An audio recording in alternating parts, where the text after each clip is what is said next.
what God did was He set up different feast days to be celebrated both in the spring and in the fall of every year, corresponding with the spring harvest and the fall harvest. And so what He did was He established different feast days. You have the Sabbath, which was a weekly feast day that's celebrated every seventh day of the week. And then you have Passover, unleavened bread, which were at the beginning of spring, and then Pentecost, which was at the end of spring. And then in the fall, you have the Feast of Trumpets, the Day of Atonement, the Feast of Tabernacles, which was an 8-day feast, and then the final 8th day. The feasts are called the Lord's. In fact, in Leviticus 23, God says that these are my feasts, and you shall celebrate my feast.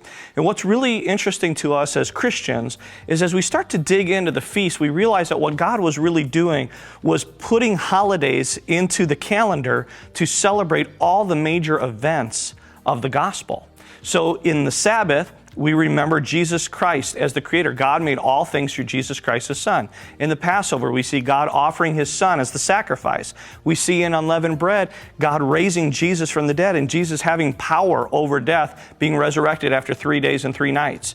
We see that in Pentecost, Jesus prayed the Father and He sent the Holy Spirit, the guarantee of our eternal inheritance. As we move to the fall, in the Feast of Trumpets, we talk about Jesus Christ as King of Kings and Lord of Lords.